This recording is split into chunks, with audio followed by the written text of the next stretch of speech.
कि रेखा जी, आपका वक्तव्य मात्र एक भूल नहीं, यह आपकी सोच की दुर्बलता का परिचारक है।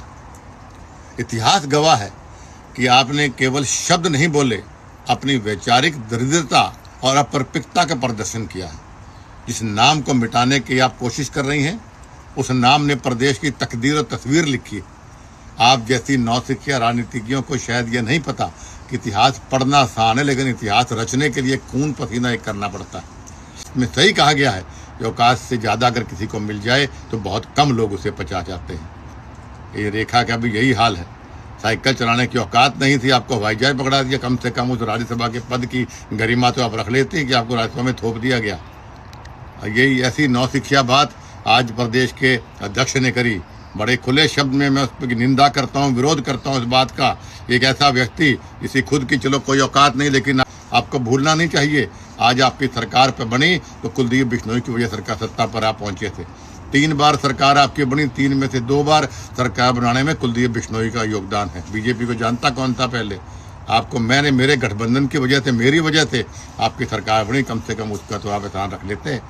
चुनौती दे रहा हूँ, वरना कदम उठा चुका होता मैं, लेकिन आपको चुनौती दे रहा हूँ और आपको अवगत करवा रहा हूँ कि तुरंत प्रभाव से आप उस रेखा से माफ़ी मंगवाइए और मोहन लाल बड़ोली जी को बोलिए कि चौधरी भजन लाल जी का नाम सम्मान से ले, और जो सही है वो सही बात करे। तुरंत प्रभाव से या तो वो रेखा माफ़ी मांगे और या चौधरी भजन लाल या इसको आप नोटिस जारी करिए, वरना ये मामला यहाँ तक सीमित नहीं रहेगा। और मैं फिर दोहराना चाहता हूँ कि मुझे आप मजबूत मत करिए कि मैं वही पुराना बब्बर शेर हूँ। शेर को आप पिंजरे में रख सकते हैं, लेकिन शेर के नज़दीक जाने के हाथ लगाने की हिम्मत कोई कर सकता नहीं है। कुलदीप, नमस्कार, स्वागत है आपका। मैं आपके साथ स्तेज नयन मूर। आप देख रहे हैं स्तेज नयन अनफिल्टर्ड। कुलदीप बिश्नोई क्या भाजपा छोड़ने वाले हैं या कोई बड़ा फैसला लेते हुए अब वो दूसरी राह अख्तियार करेंगे? बहुत लंबे वक्त के बाद कुलदीप बिश्नोई ने अपने तेवर दिखाए हैं। दरअसल मामला बीजेपी की राज्यसभा सांसद रेखा शर्मा के एक बयान से जुड़ा हुआ है। श्यामलाल बंसल से अधिक वोट नहीं पड़े, क्योंकि उन्होंने वो समय भी देखा है जब यहाँ पे बदमाशी थी कांग्रेस की, जब यहाँ बदमाशी थी बंसीलाल भजन लाल की और चंद्रमोहन की। पूरी तरह बदमाशी करके वो इलेक्शन जीते थे, जिसमें रेखा शर्मा ने उनके पिता और पूर्व में मुख्यमंत्री रहे स्वर्गीय भजनलाल को लेकर आपत्तिजनक टिप्पणी की थी। और ये टिप्पणी उन्होंने भरे मन से की थी, जहां पर बीजेपी के प्रदेश अध्यक्ष मोहन लाल बड़ौली, प्रदेश के मुखिया नायब सिंह सैनी, तमाम बीजेपी की लीडरशिप बैठी हुई थी। वहां रेखा शर्मा ने कांग्रेस की और पूर्ववर्ती सरकारों पर निशाना साधना शुरू किया तो उन्होंने राजनीतिक मर्यादाओं को लांघते हुए कहा था कि श्यामलाल बंसल ने वो समय भी देखा है जब यहाँ पर कांग्रेस की बदमाशी थी, जब यहाँ बदमाशी थी भजनलाल की और चंद्रमोहन की। पूरी तरह बदमाशी करके ये इलेक्शन जीते थे। और दिलचस्प बात ये रही कि बोलते बोलते रेखा शर्मा की जुबान भी फिसली। भजनलाल का नाम लेने से पहले उन्होंने पूर्व मुख्यमंत्री बंसीलाल का नाम भी बोल दिया था, लेकिन बीच में रुक गई और फिर भजनलाल का नाम लिया। ये वीडियो जैसे सोशल मीडिया पर आया तो वायरल हो गया। हरियाणा की राजनीति में मानो उबाल आ गया, भूचाल आ गया। तो रेखा शर्मा के इसी बयान पर बिश्नोई समाज ने बहुत तगड़ा विरोध किया, पंचायतें बुलाई, बैठकें बुलाई और करीब अभी तक जो हम बात कर रहे हैं, अलग अलग जगहों पर हरियाणा में 18 जगह एफआईआर भी दर्ज हो चुकी हैं। रेखा शर्मा पर जो विरोध था बिश्नोई समाज की तरफ से, वो तो ठीक था।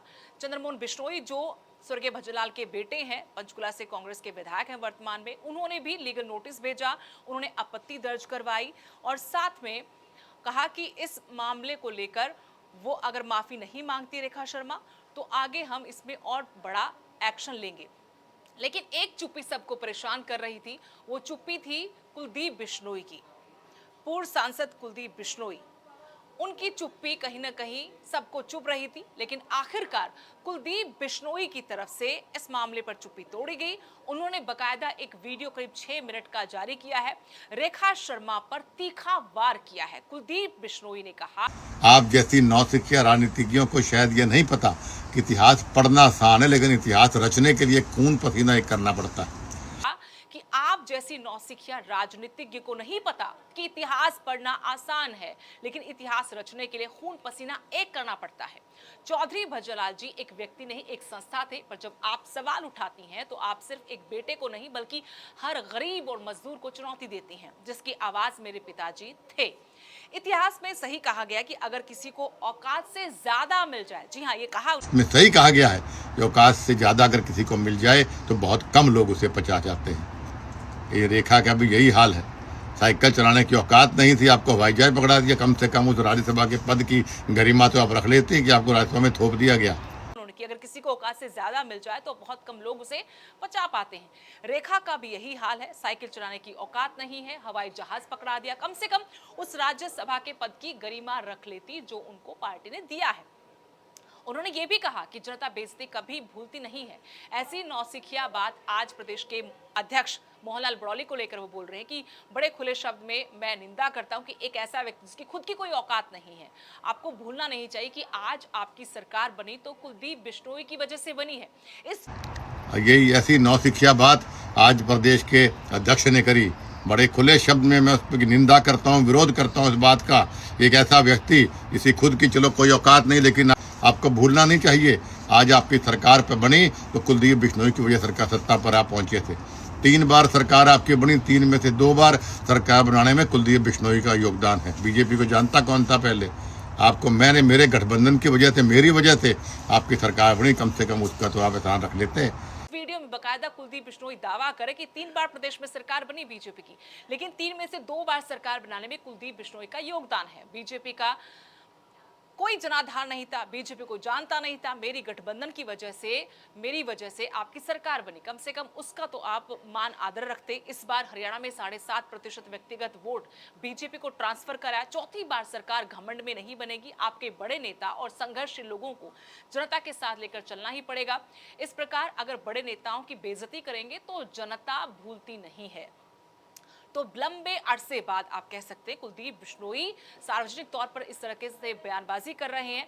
उन्होंने साफ लहजे में अपनी पार्टी को चुनौती दी है कि रेखा को कहिए, रेखा शर्मा ने रेखा को कहिए कि माफी मांगे, वरना वो अर्श से फर्श पर ला भी सकते हैं।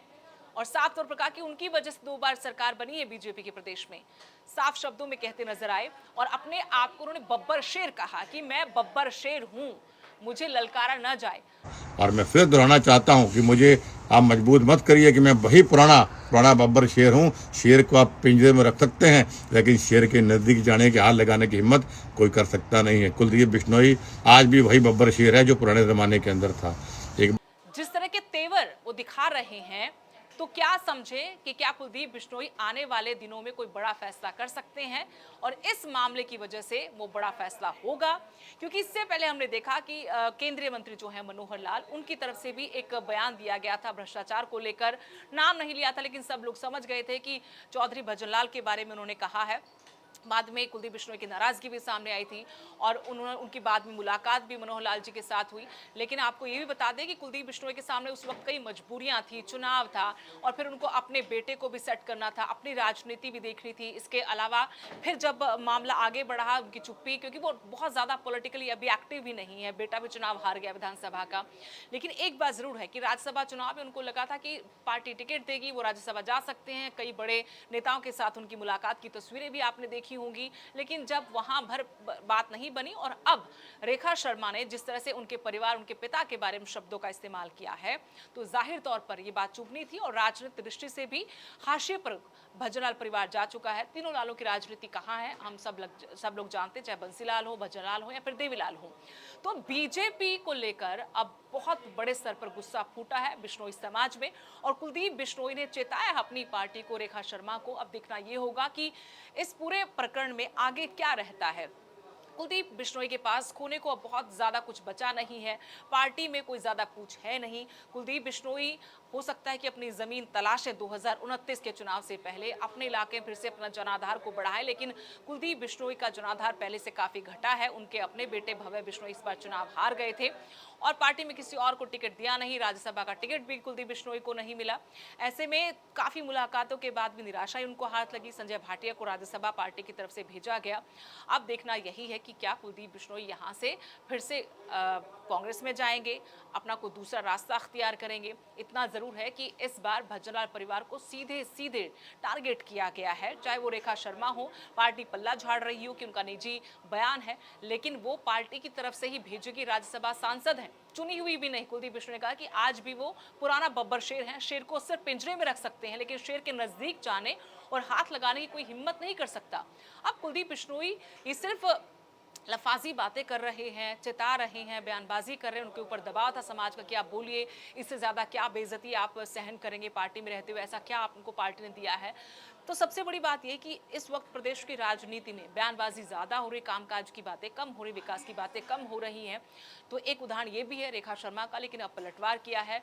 बहुत दिनों बाद हमने कुलदीप बिश्नोई को ऐसे तेवर अपनाते हुए देखा है। चंद्रमोहन बिश्नोई कांग्रेस में है, कुलदीप बिश्नोई बीजेपी में, लेकिन क्या वो बीजेपी में रहेंगे, इस पर बहुत ज्यादा हम विचार विमर्श नहीं कर सकते जब तक उनकी तरफ से पहल ना हो। लेकिन आप इस पूरे प्रकरण पर अपनी राय जरूर कमेंट सेक्शन में जाकर दे सकते हैं कि क्या इस तरह से बयानबाजी करना रेखा शर्मा की तरफ से गलत है और कुलदीप बिश्नोई को क्या अभी भी भारतीय जनता पार्टी के साथ रहना चाहिए या फिर उनको कोई अलग और बड़ा फैसला इस वक्त राजनीतिक दृष्टि से कर लेना चाहिए। नमस्कार।